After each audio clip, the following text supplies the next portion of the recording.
So we're excited to hear all about the ways JSU and EARPDC are working together to make a difference. So good morning. How are you? Good morning. Yeah. How are you? I'm doing well. Thank you for joining us. And Ellen, and your JSU colors, of course. Yeah, I had to represent. Just in case anyone doesn't know, Ellen is quite the Gamecocks fan. I am. Yes. I'm a proud Gamecock fan. Yes, you are. And you get to tell everyone about it, and we love hearing about it. And you give coverage to all things Jax State, and especially in the world of sports. Yes. So so this is really exciting to learn about the partnership between EARPDC. I'm finally gotten that to where I can, the East Alabama, I can say the East Alabama Regional Development Planning Development Commission. Woo, I'm just going to stick with EARPDC. Yes, it's much easier. And so there's a collaboration between the EARPDC and the social work program at Jacksonville State University. And so how did this partnership come about? I think it happened years and years and years ago. Okay. Because, I mean, Jax State, Jax State, of course, has been there since longer than East Alabama has, but East Alabama's been around since the 70s, I think, and I think it's just always been they've always worked with the university because, I mean, it's right down the road, you know. So we have, East Alabama has a planning and development department, which is, mapping and all kinds of things. And then you have the aging department, which is more what we work with JSU. And I mean, the planning and development department, they work with JSU a lot too. But I just know on the aging side, we do. So yeah, we started working with Jax State getting interns. I've been there 23 years, and we've always had interns nice.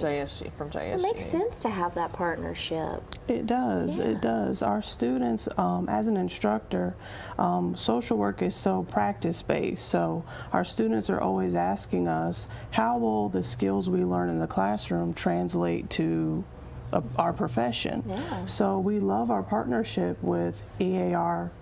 Or you just say EAC. EAC, because the students can get those, they have to complete 450 field placement hours as a BSW so we have them student. a whole semester. Yeah. Nice. We put them to work too. Oh, yeah. About 4 months they're with them. So it's wonderful that they can learn skills in the classroom that they could see translate to their professional work with this agency. Oh, yeah. So, And we put them to work. and many of our students actually will transition from an internship. Many of my students I've taught transition from an internship with them to full-time employment. Oh, that's wonderful. Well, it really gives them a way to decide if that's truly the career that they're wanting to choose, because that is a commitment. Yes. And it's not the easiest work. It's not the easiest career to have. It's very rewarding and it's very needed, and we appreciate it, but I can imagine it can be very taxing emotionally. It can, and I think field placements help them to see what day-to-day life is as a social worker. So one of our core values is self-care. So it helps them not just to practice skills that we've taught, but then how do I implement a self-care program for myself? So I can do my best as a social worker, come home, and get the rest I need to do it again. We talk about that a lot on Friday mornings with Ellen, is self-care and how important that is. So that's really incredible that you're teaching these students, and that can even help as they are a student. I think every person needs to make sure that they're getting reiterate that too when they're with us, because the good thing about when they intern with us, they don't intern with just one program. They go to every single one of our aging programs, and they work.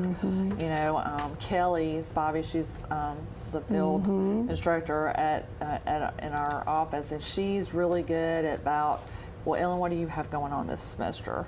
What do you need the interns to help you with? And we put them. I mean, we've had them help us deliver robotic pets to clients. We've had them help with public events, which is a huge thing to work with the education and the public to see how that is. We've had them make phone calls, do 6-month checkups, do paperwork, because it's not all, working with the client. I mean, a lot of it is, but there's a lot of things behind the scenes too, like paperwork and marketing and all that education, all kinds of stuff. So they learn a lot, but we reiterate that about, just shake it off. You know what I mean? It's not nothing personal. You just Yeah. don't have to shake it off, that kind of thing. Well, So that's great to Yeah. get a glimpse into that, because they might think that going into social work might be one thing, and then actually getting a glimpse into the truly day-to-day lives, that it's not just this. You also have all of that paperwork and stuff. So Yes. there's a symposium, an aging symposium, and I'm not sure if we've ever spoken about that before. We may have, and we've covered so much. But tell me a little bit about what this aging symposium is. Who is it presented by? How is EARPDC play a role in that, and the significance it has for the community? I want to know all about it. You want to go you first? can go Yeah. first. You can go Okay. first. I have had the honor of attending the last 2 years. So Ellen does an excellent job with gathering wonderful, excellent speakers related to the topic of caregiving, usually related to Alzheimer's and Yeah, it's the dementia. We have an Alzheimer's. We call it. We don't call it the aging symposium. They do, but we okay. call it it's our annual conference that we have. Okay. Because November's Alzheimer's, dementia, Yes. Caregivers Awareness Month. So every November we have a conference, and so their students come every single year. And they help us. If I ask them to help do something, they help us. Yes. But they also get to attend, and it's really great, I think. And I know as an instructor, I think you guys agree that they have a conference that's so local that they can be a part of and attend to kind of see. Speakers and information from all walks of life, from all types of backgrounds and professional backgrounds, and how they can use that information for themselves professionally, how to go, don't you think? Yes, because we talk about social workers being a broker for resources. So students can come and learn from the presenters in their areas of expertise, but then they can also visit with vendors. And we don't, I know when you go to conferences, it's like we get our pens and we get our fun stuff, but in the social work department, we really hammer down networking and we hammer down getting information that you could use when clients need it. So if you spoke with the person at a health and rehab organization at this conference, you should remember their name, get their business card, because you never know if a client will need that service. Yeah, Right. that's so great, because there are so many resources out there, but how do you get to those resources? And that's wonderful to train these social workers to be that. And a lot of the kids don't realize, especially early on, I'm sure you see this too, that the importance of networking. I mean, I never forget. I had one of my interns one time said, "Gosh, you guys are always you're always in the community. You're always, And I'm like, well, how do you think we get clients?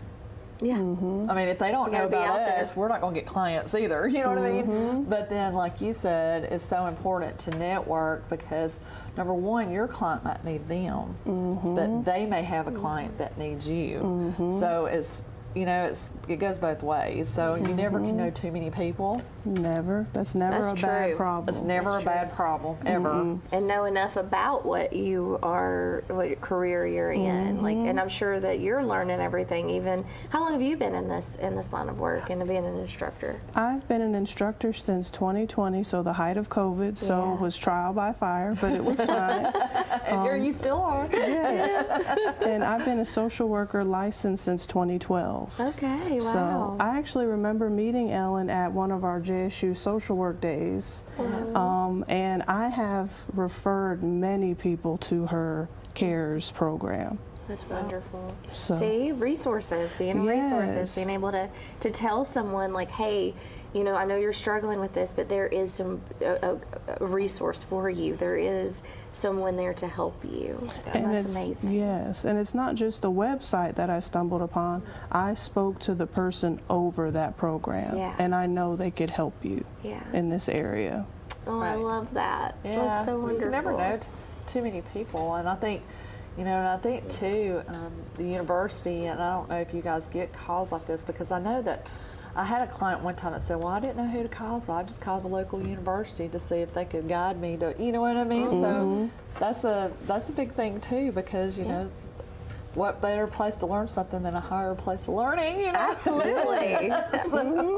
They called the right place. Yes, they did. Well, how do you see that partnership, the social worker partnership between Jacksonville State University and EARPDC growing in the future? Are there any plans for growth, or just continue doing what you're doing and seeing what the need is? I think it'll grow because just like with, you know, expanding over into the nursing department, when Dr. Stevens came and spoke at our conference, you know, he was great, and he was like, why aren't we doing more with each other? I was like, I don't know, let's do it, you know? Yeah. So I think it'll, not just with the social work department, I think it'll grow just across the university, just because there's so many different departments that could help our clients, and with the social work department, I don't see why it wouldn't grow. I mean, more events in the future, you know, maybe collaborating on different things, or us, and we still like go into their classroom and go talk to their students. I mean, I know that he might talk about that too. So I think I only see it growing. I don't see it staying the same. There's always going to be need for people who need support.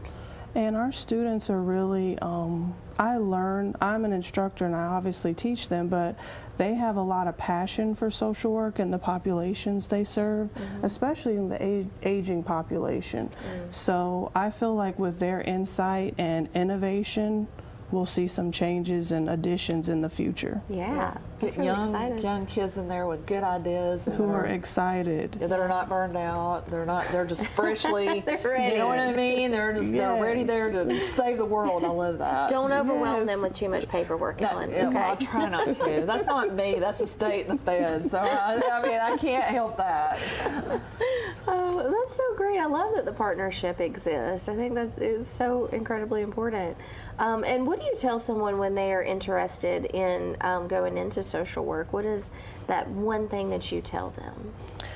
I always tell them to really take some time for self-reflection. So, because a lot of our students will say, I just want to help people. I don't really care who it is. I just want to be of assistance to people. But I think a student, a tentative student, thinking about social work should think about what that really means.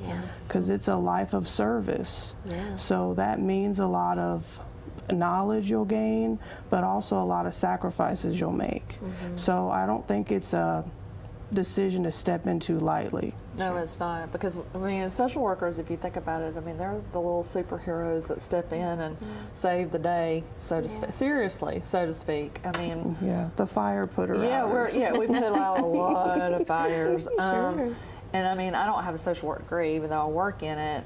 I have a social degree, but not in social work. But I've been doing it for so many years. I've worked with different populations, but I think, and that's the thing too, is you have to find your niche of what population you want to work in. Because I mean, I've worked with the mental health.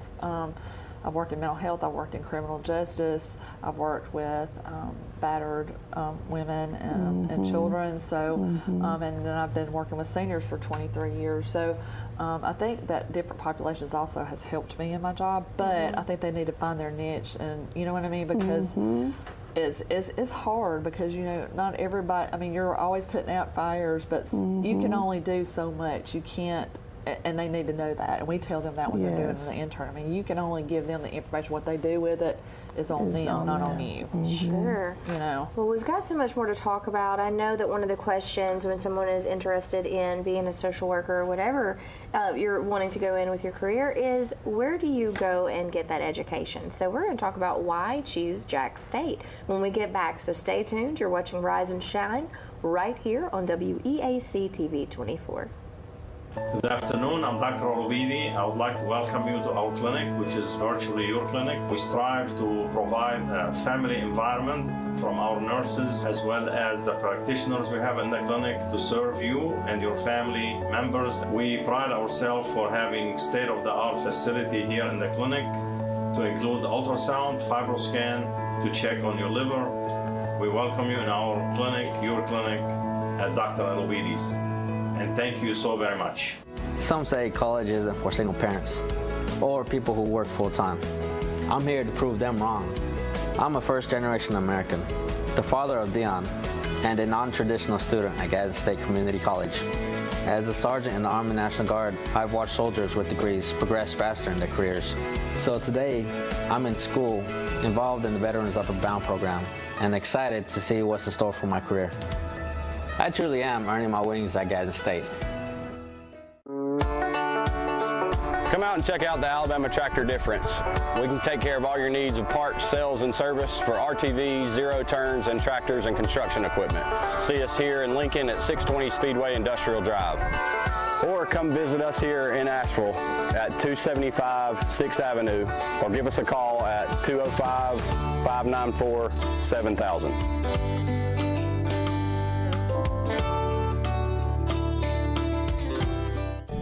At Southern States Bank, we pride ourselves on being your bank. We're your neighbors and involved in the community. We're the bank featuring the Southern Rewards checking account, a cashback account with no ATM fees. We are on the cutting edge and always have a smiling face to help you out. So come to Southern States Bank, where we are committed to great service and being a great neighbor. Let us be the bank for you and your business. I'm Alan Parnell, Parnell Insurance Agency. We've been here in Oxford and Alabama, Tallapoosa, Georgia since 1990. With Auto Owners Insurance, we're able to give customers competitive pricing along with excellent coverages. Parnell Insurance can handle all of your personal, commercial, and life insurance needs. We have a very experienced staff, both personal and commercial. All together, we've got about 125 years experience. Come see what our insurance agency can do for you in Oxford, Alabama, and Tallapoosa, Georgia. Auto Owners Insurance. Rise and shine, everyone, and welcome back. This morning, we are visiting with Ellen Hurst, our friend with Alabama Cares and part of the EARPDC.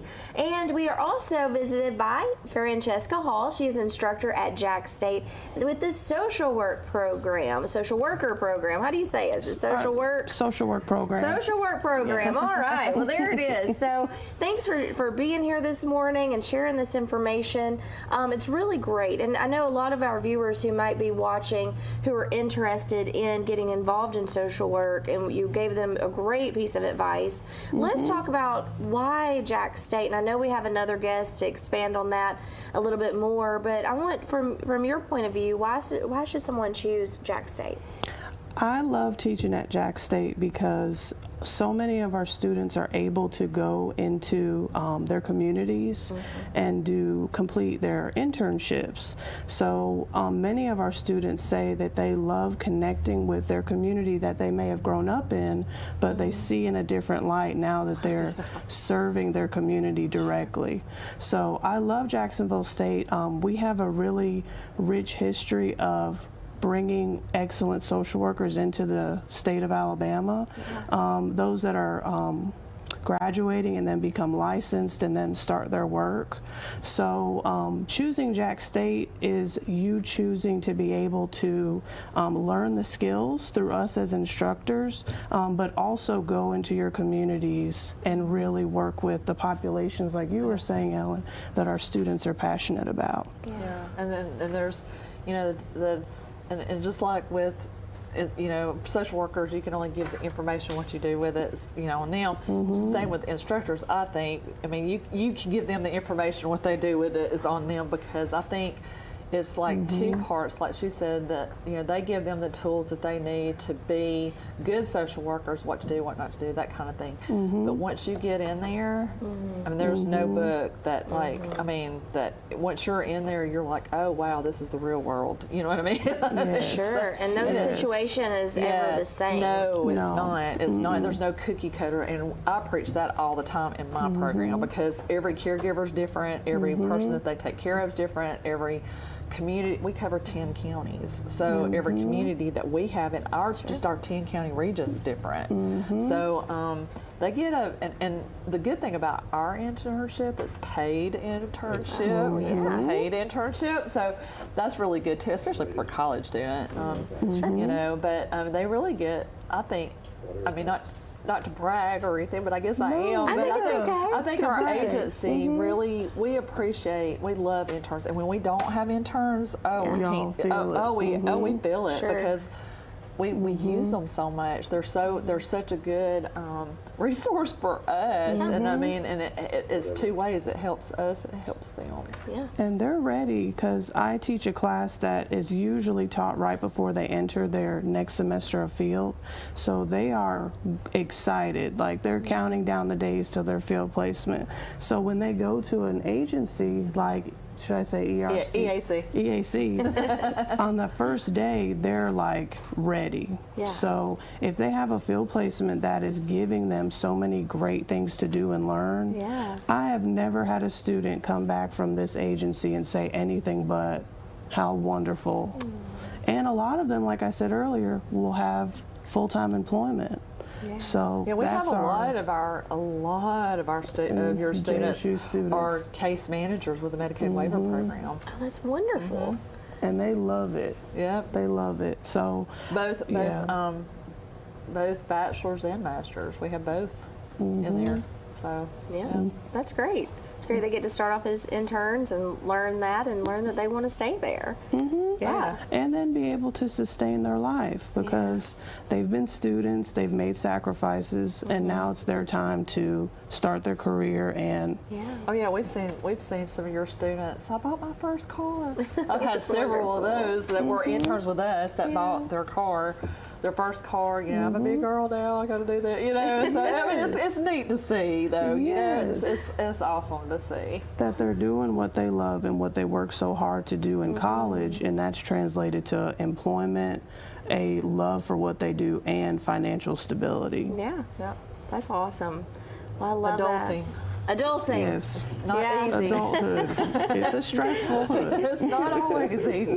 But when you have those resources and those skills to go out, and it helps you adult. it helps And adulting. You know, I commend Jack State because, you know, a lot of times, you know, I'm not going to name out any other colleges, but some colleges we've had, you know, that intern with it, they, some of the kids had to reach out themselves for internships. I mean, it wasn't really through an instructor per se Or a through field liaison. Right. And so they kind of just found it on their own, which, I mean, I commend them for doing that. I mean, at least they tried and they got there, right? Sure. But I think at Jacksonville State University, the instructors, the whole entire, I mean, I have not met anybody in the social work department that was not helpful, that was not kind and insightful. I mean, everybody, even Robin Snyder, who retired. Whatever. Retired, yes. Retired. Semi-retired. I still call on her all the time. So yeah, so she's one. I mean, they're just all they really care, and they're so good about placing these students and really, you know, I mean, Connecting them to Yes. where they want to go as best they can. and investing in them and saying, okay, this is what you need to do. You know, guiding them. I think that's huge I when think you're in that's huge, college. too. Because I mean, you're a young kid. I mean, you don't know. I mean, you're taking classes, but I mean, you really don't know what to do, where to go. I mean, you know. Yeah, you need to No. also be one to receive those resources and Yeah. gain that So experience. really, technically, you social work instructors are doing social work with your social work students. Full circle. Yes. And there's a lot of great events that you do as well to get them involved. We talked about the symposium, and there's some other events that are coming up soon. I think we Yes. actually have some information, some graphics on those. So there's one coming up in March, I believe, March the 7th. March 7th, Tell us about 2025. that one. That's our annual JSU Social There you Work go. Day. It's going to be held at Merrill Hall, which is on JSU campus in Jacksonville, Alabama.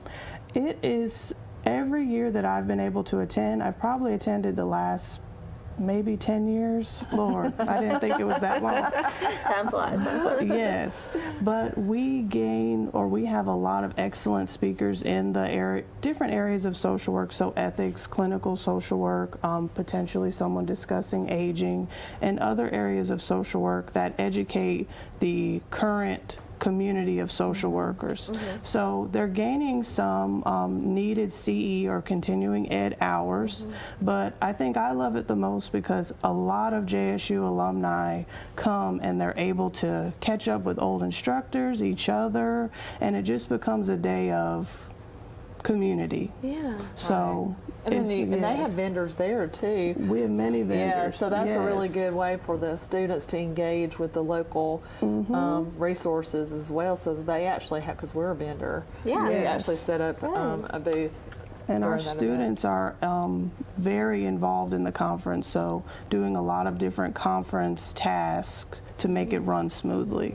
They get to see what a big job it is to put on a conference. And a lot of them have gained either connections to future employers Yeah. or connections to future internship placements because they're able to meet the people that maybe they've been trying to call. Sure. They have a representative there that face Yes, to face. that they can talk to. That's but wonderful. if any local social worker or mental health professional, someone that works directly with the population, we invite people to come and just enjoy a day of community learning and peace. Yes. It's a night, and it's on a Friday usually, so we end the day or end the week all things And is social there work. a charge for the I conference? need to. I believe there is. I don't know it off the but top they can of my call, head. they can And call the or go to the flyer- website. Yeah. Yes, they can go to our Facebook page, Jack State Social Work, and we also will be posting flyers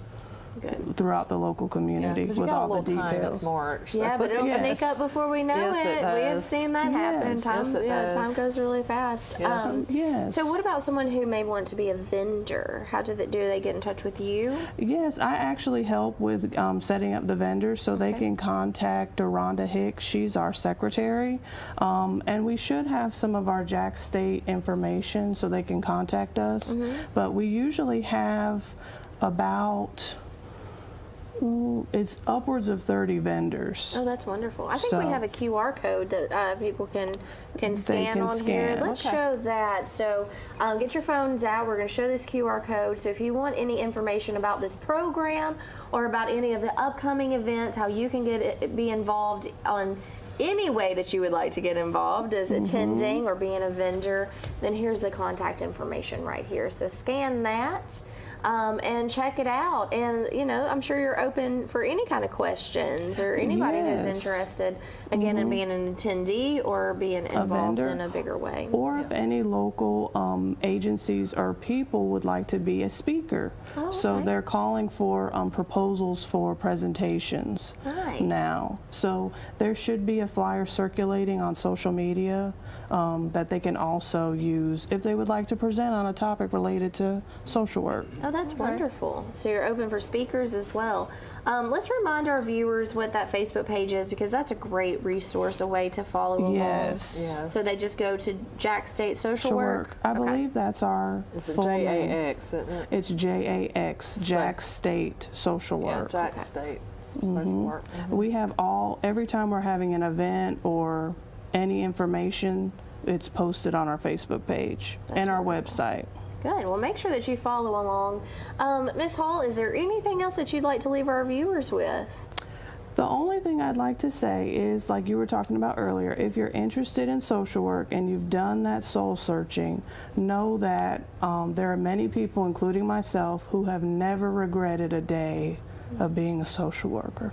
Well, thank you so much for dedicating Yes. your life and career to helping others. Yes. It's really beautiful thing. So thank It's you. hard work, but it's the best work. Oh, it's rewarding. Yes. It's very rewarding. Well, your community thanks you. Oh, you're welcome. All right. So when we get back, we're going to be visiting with Dr. Taylor Ellis. We'll be here to talk more about the Jack State Social Work Program. So thank you, Francesca, for visiting with welcome. us. And you stay tuned, because there is more to learn right here on Rise and Shine. So we'll be right back. Good afternoon, I'm Dr. Olubidi. I would like to welcome you to our clinic, which is virtually your clinic. We strive to provide a family environment from our nurses as well as the practitioners we have in the clinic to serve you and your family members. We pride ourselves for having state-of-the-art facility here in the clinic to include ultrasound, fibroscan, to check on your liver. We welcome you in our clinic, your clinic, at Dr. Olubidi's. And thank you so very much.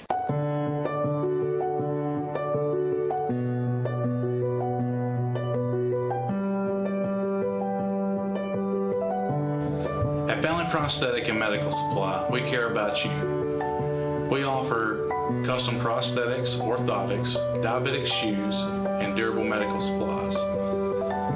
We're located here in Alexandria, Alabama, where it's a country feel but professional care. Come see us today. Campers Unlimited, we offer a no-pressure experience, no hidden fees, and great service after the sale, making us one of the fastest growing RV dealers in the Southeast. With our second location in Oxford, we offer a great selection of over 220 campers from top brands including Grand Design. Our mission is to help friends and family spend time together in the great outdoors. At Campers Unlimited, you aren't just a customer, you are family. Check out our inventory at campersunlimited.net or come see us at Gaston or Oxford.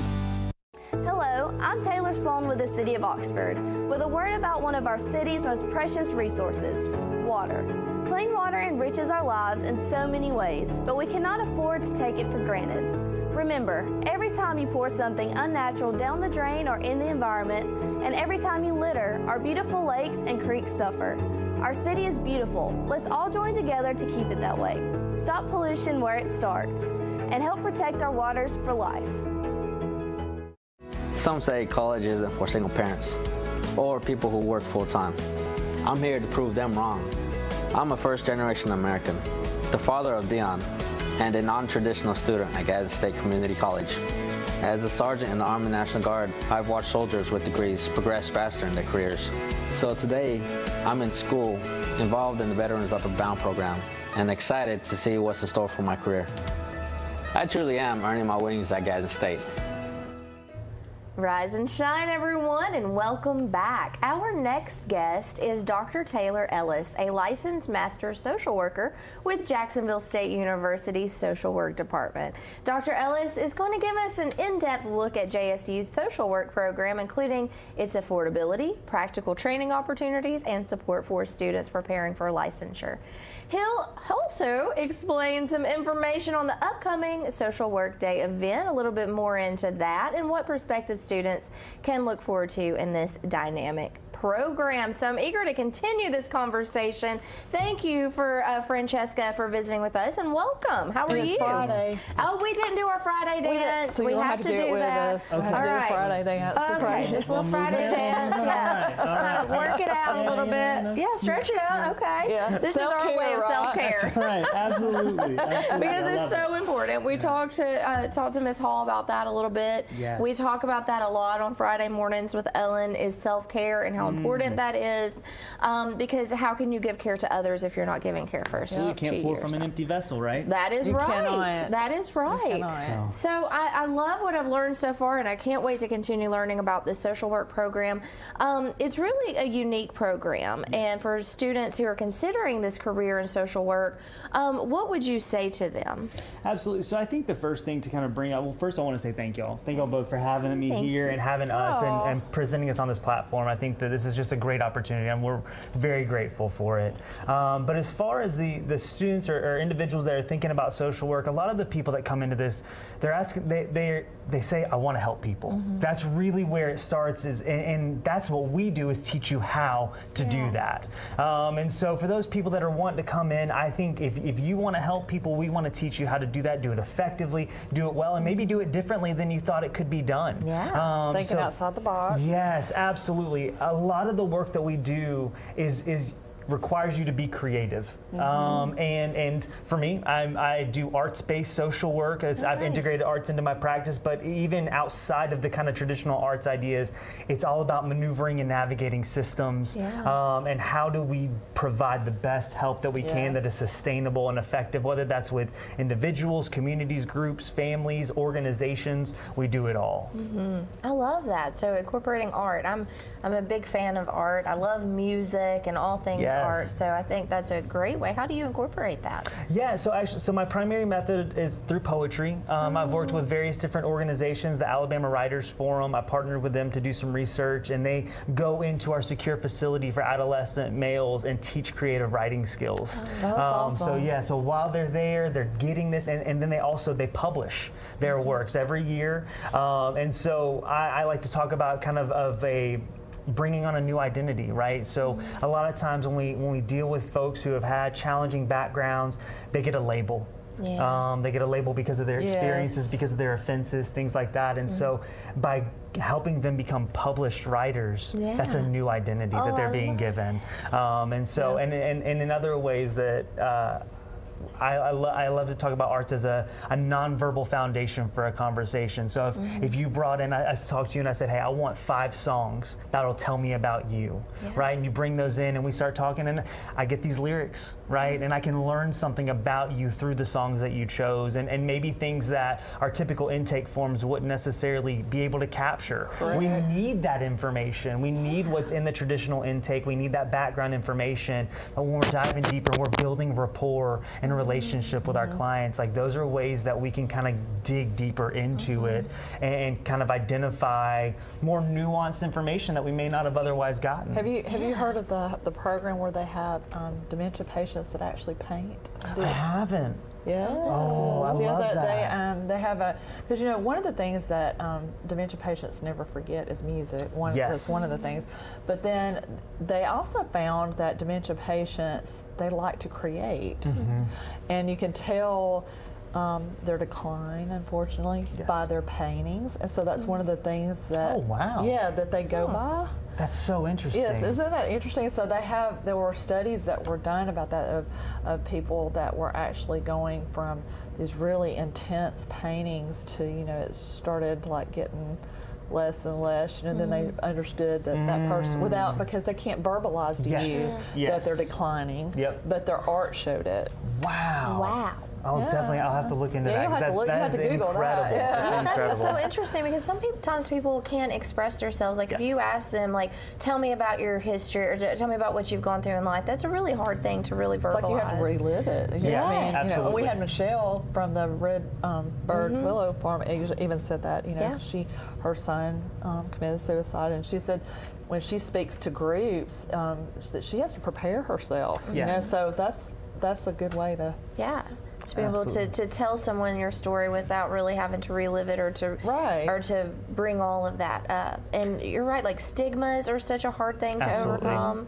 And so giving them that new thing to be proud of, that's a beautiful thing. Yeah, and it honestly, and it also provides a level of humanization. Right? Because again, they are a lot of the folks that we serve in social work are overlooked in our broader society for a lot of different reasons, whether it be because of an offense history or because unfortunately, right, like when someone is not able to produce and create in society, then they are no longer valuable, and so they lose their value as they age and things like that. And so there's a lot of challenges that the folks that we interact with face, and so providing them with some additional identity or a level of coping, right, to be able to process and to then show that, right, to demonstrate that, because these events get opened up to the community. I've seen a lot of programs have like art galleries with these kids' art and things like that, and so you're engaging with them, and so you see them in a different light. Some of my favorite poems, like one of the kids wrote about global warming. Like you're in a secure facility, you've gone through all this trauma in your background, and you're talking about global warming, like what, in a poem, like I mean, and even deeper, they talk about relationships and these significant people that have been in their lives. But no one else has tapped into that part of their personality. Yes, You see what I'm exactly. saying? Like, So, and that's the beauty of art, is that we find ourselves in it a lot of times, right? And so that's why when we hear a song that it connects and resonates with us, there's something in there that you don't even know that person, right? But there's something there that resonates with us in our soul, and so we're able to connect with that. And that's what happens for a lot of our clients, is that factor of when people are engaging with their art, they see themselves. And even though they may not have the offense history or the diagnosis history or whatever it might be, there's some connection. Oh, I knew that. I had a significant person in my life that did that for me, or I had that shared experience, and so we're able to kind of see that through art in a beautiful way. I love that. That's awesome. No wonder is. all these Jack State students think outside the box when they come to us. We try. I like We it. try. Yeah. We do. And that's what's so important, because like we've said a few times, like not every situation is the same, not every person is the same, and you're not going to be able to handle every client the same way. No, Yes, there's And so absolutely. being able covers. to have those creative outlets and to be able to have this training of, okay, well, maybe if you come across this situation, you can think outside of the box. You can handle this in this way. And here's some resources to be able to go And along allowing with your it. students to think, Yeah. it's allowing them to think broader, bigger, that it's not just here within Yes. this book, in this guideline, this, you know what I mean? That's just, Absolutely. you got to think for yourself and think for your client and think beyond that. Yeah, and that Ethically, but beyond that. Yeah. Absolutely. You know what I mean? Yes. Yes, no, and that's the beauty. There's a lot of growing research to develop that ethical aspect of including arts in a more direct and practical way into practice. But it's also one of the things that you mentioned that I just want to like highlight with it is that's really the beauty of arts too that we've tried to lean into, because people are doing it. Yeah. Right? So let's, as social workers, like let's leverage that. Let's use that thing that's already being done, whether it's a dance class in the community or whether a student is a writer or a painter or whatever it might be. Let's lean into it. This is a strength that this client is walking into the door with. Let's do it. Yeah. Yes. Yeah. Allow them to express themselves and to get their story out in a way that is more comfortable Absolutely. for them. Yeah, I mean, I had a client that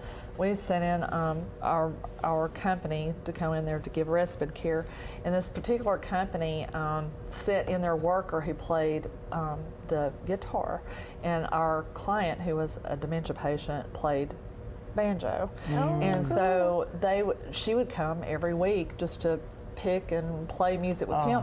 And so the caregiver, which was his wife, said, I can tell when it's getting closer to the next visit because he starts getting antsy. But that was his outlet. Like he was not, he was verbal, but he was not that verbal. I mean, Yeah, he was absolutely. not, he was to the point where he just really would just sit there, or, you know, and that was his outlet. That was the only way that he could express himself. Or, and she said the joy on his face every time he would just light up when she came to the door, because he knew that they were going to play music. Because that's one thing. I mean, he forgot the words of the songs to sing, but he didn't forget how to play it. That's so Right. beautiful. And That's get- so beautiful. It is a beautiful thing. Well, I'm so glad that you're getting to give that resource to the community and to your social work students. Yes. There's various electives that they can take as well. When I was doing some research on the website and some of the things that you sent us, so there's like crisis intervention elective, of course, social work and healthcare. How does your program help students really prepare for these different career paths that they can take? That's a great question. So again, one of the challenges that we face is because social work is so broad. So Right. identifying Yeah. where to actually focus. It's so meaty. Yeah, but the way that we do it a lot of times is responding to the needs of the community. So we've seen a growth right now in social workers in school-based settings, and so we developed an elective for students to be able to take that. We know that a lot of our students are going into places like DHR for full-time in their first jobs and careers and stuff like that, and so we have an advanced clinical practice that helps them prepare better for that. As you mentioned, we do crisis intervention and healthcare settings. So it's kind of it's a lot of ways we try to respond to the needs of the community as well as what our students are saying they're interested in. Sometimes our faculty, we're somewhat limited because we have our experiences and our interest areas and the things that we bring in. So there are some limitations to what we're teaching, but at the same time, the faculty that we have now really have just a wide breadth of experience. Miss Hall, who is here, she's in private practice and has been for a long time, and we've got a couple other people that are still in private practice. We've got folks that are in healthcare, me doing arts and organizational things. We just recently hired a former director of DHR because we know our students are moving into those placements, and so we wanted someone in the educational setting to better prepare for those kind of things. And so we really try to diversify what we're doing and the people that we have in our department to better prepare them. We've increased a lot of our information across the curriculum, but even specialized classes in trauma and trauma history and understanding what that looks like and how to interact with folks, as well as substance use and abuse and things like that. So it's such a wide variety, but as much as it can be a challenge, it's also the beauty because there's a place for everyone, right? Whatever you're interested, it's finding that place in social work. That was my journey in the arts and things like that. I was a poet for most of my life, and then I was like, oh, I can do both? You can do both. Yeah, I don't have to abandon this. And so there's that same idea in whatever you're interested. We've seen growth in sports-based social work because we're having a broader conversation about the mental health of athletes and things like that. And so we're big going topic. Yeah. I want to expand on that more. We've got to take a quick break. But stay tuned because obviously we have so much more to get to. So we'll be right back. You're watching Rise and Shine right here on WEAC TV 24. Good afternoon, I'm Dr. Olubidi. I would like to welcome you to our clinic, which is virtually your clinic. We strive to provide a family environment from our nurses as well as the practitioners we have in the clinic to serve you and your family members. We pride ourselves for having state-of-the-art facility here in the clinic to include ultrasound, fibroscan, to check on your liver. We welcome you in our clinic, your clinic, at Dr. Olubidi's. And thank you so very much. Some say college isn't for single parents or people who work full-time. I'm here to prove them wrong. I'm a first-generation American, the father of Dion, and a non-traditional student at Gadsden State Community College. As a sergeant in the Army National Guard, I've watched soldiers with degrees progress faster in their careers. So today, I'm in school, involved in the Veterans Upward Bound program, and excited to see what's in store for my career. I truly am earning my wings at Gadsden State. Come out and check out the Alabama Tractor Difference. We can take care of all your needs of parts, sales, and service for RTVs, zero turns, and tractors and construction equipment. See us here in Lincoln at 620 Speedway Industrial Drive. Or come visit us here in Asheville at 275 6th Avenue, or give us a call at 205-594-7000.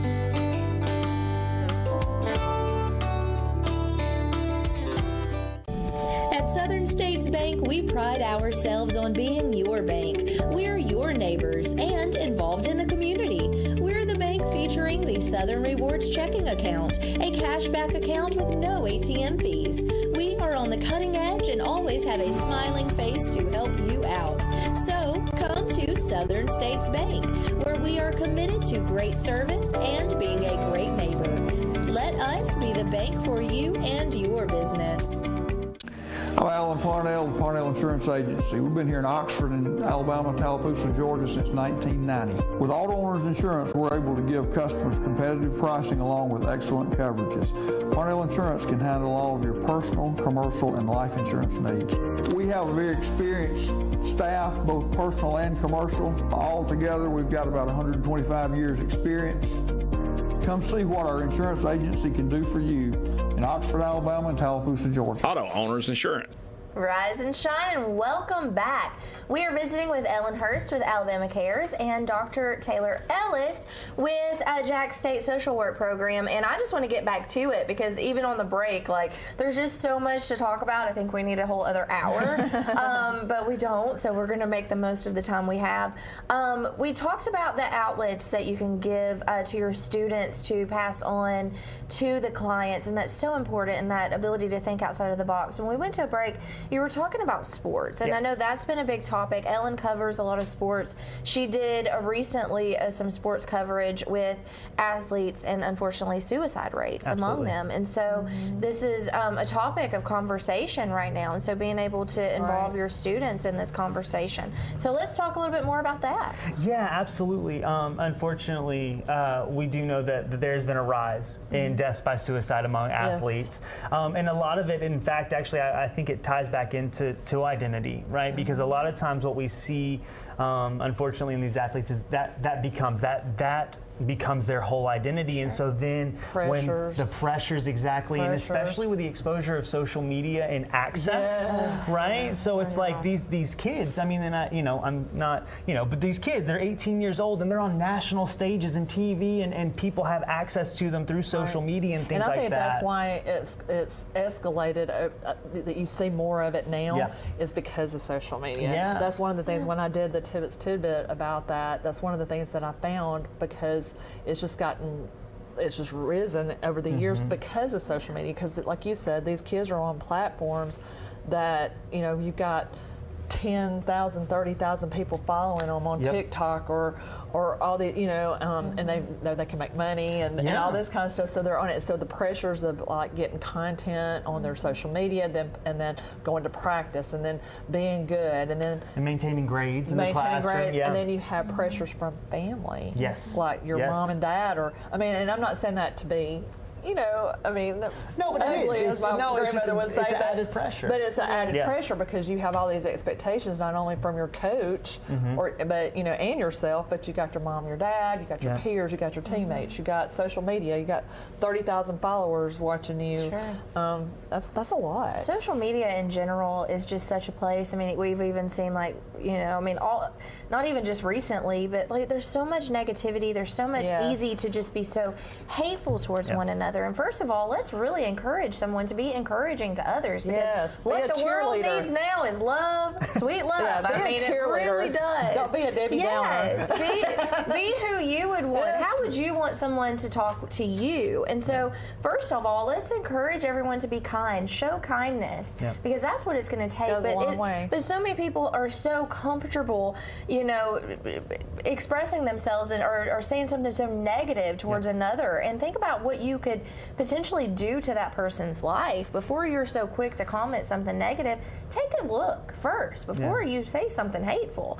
But you've got this. You have that need for social workers to really understand that social media. It's tough. So, and that's the kind of the crux of it, right? Because we talk about it in the classroom. A lot of us integrate these conversations because technology's not going away. Social media is not going away. So how do we utilize it? How do we integrate it? How do we? Because I talk about it a lot as a tool, right? It's like a shovel. A tool can be a tool or a weapon, and so let's use it as a tool. And same with AI and everything like that. It's not going away. So let's learn how to use it ethically and effectively in a positive light. And with kindness. Yes, and with kindness. Yeah, absolutely. But because again, it's not going away. So how do we use it well from a professional standpoint? One of the conversations that we have is that I have with my students is about the fact of like, sit down with your clients and have a conversation about what their social media platform represents about them. Because although we are ethically bound to not snoop on social media unless there's a belief of imminent danger or something like that, defense attorneys can.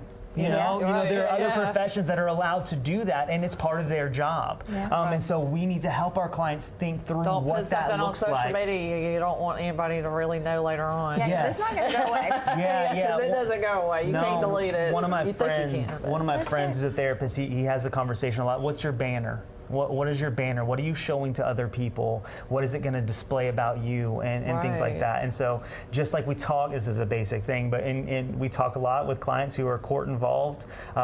Don't wear orange to court, right? It gives the appearance of a jumpsuit, a jail jumpsuit. So it's just like a basic thing. It's also that same kind of conversation. Stigma. But just what is on your social media? What are you showing? What is your digital footprint kind of thing?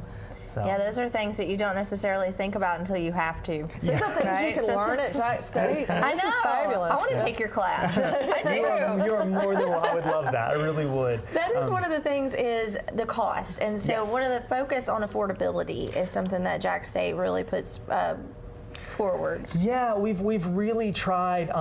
We have the lowest cost per credit hour program in the state. And we have fought for it. It is not something that has just happened. It is something that we've been very intentional about and fought to maintain, even as the economy has shifted and expectations have shifted in the university system, both locally and state and nationally. It is something that we have really fought to maintain because we understand. Again, as I just mentioned, the changing economy, there are so many barriers to increasing education. And yes, there has to be a cost. Yes. But how do we maintain that affordability? How do we give folks the opportunity to come back and further their education? And so that's what we've tried to do. We really We've been very intentional and had to fight for that, and I'm very proud of that. Yeah, and that's important because especially someone looking into a social worker field. I mean, Yes. you look at that. I mean, it's very rewarding, but monetarily, it's not gonna. You're not going to be a millionaire. No. being Well, a it takes social time. worker. I'll push back just a little bit. I'll Okay. push back a little bit.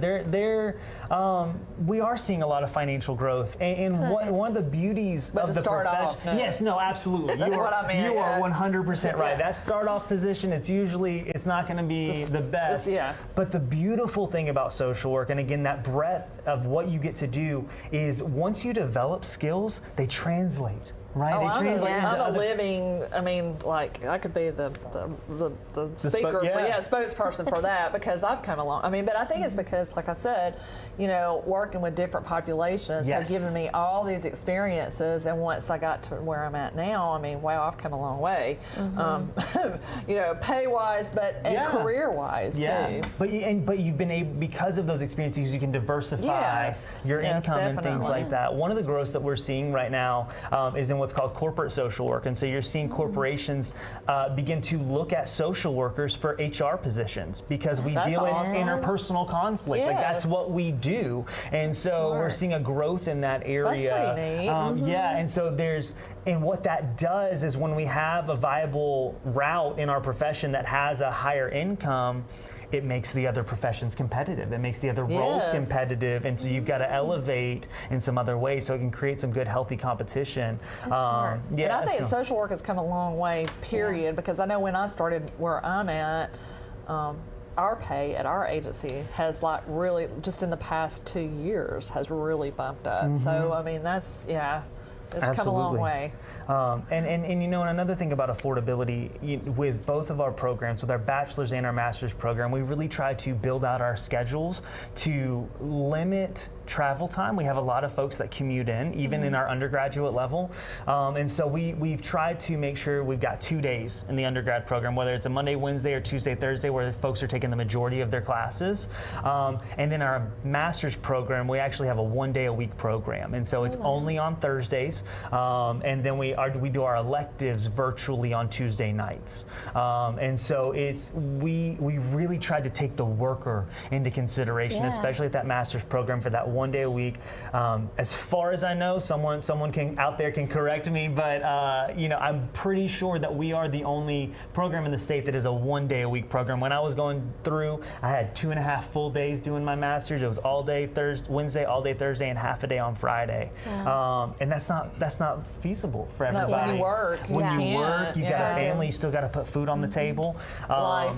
Yes, yeah, and so that's what we're seeing a lot. Like we have tried to really tailor our program for the folks that not only in affordability but also with scheduling to be able to, you can keep that full-time job and still come back and do the program. Or with our bachelor's program, you're going to have these 2 days that you're going to be on class, and then you can figure out the other 5 days of the week to navigate and things like that. So That's wonderful. Well, again, I mean, I'm intrigued. I'm so excited. Like, I want to come take one of your classes, and I hope that our viewers that are watching that have been considering a career in social work would consider this Jack State. Let's show that QR code one more time so you know how to get in touch and how to get more information about this program there at Jack State and the contact information as well. Yes. So you have Dr. Ellis's information here. Again, scan this code to learn more. What an incredible program, and we need more social workers. Yes. And thank you to all who have dedicated your career to social work. Your community thanks you and needs you and appreciates it. And the partnerships like that you have with EAR, PDC, and Ellen, and all of the good that y'all are both doing in the community. So thank you. And speaking of community, you have the Community Health Series that's coming up this Tuesday. It's Weather Awareness Month. Yes. Yeah, we have the EMA coming. to speak to us, and James Spann will be there. So that's a big thing. So it'll be at the Oxford Civic Center Tuesday from 10 to 12. It's free. We have vendors there, so you'll get to see the vendors. And I think that the Emergency Management Agency, as a matter of fact, I think if you live in the Calhoun County area, you can come and get a free weather radio. Oh, very nice. Wow. And you need that because, you know, just in case you don't want to be stuck not knowing what's happening. You want to make sure that you know. Absolutely. Well, goodness, that's our time for the day. I know I really think we needed some more time, and so we'll have to do another visit. But thank you so much. It was a pleasure to meet you. It was wonderful. Thank y'all so much for this time. It's been excellent. I really enjoyed it. Thank you. All right. Well, with that, we're going to wish you a wonderful rest of your day and weekend. And so thanks for your viewership, and thank you for tuning in to Rise and Shine right here on WEAC TV 24. Bye, guys.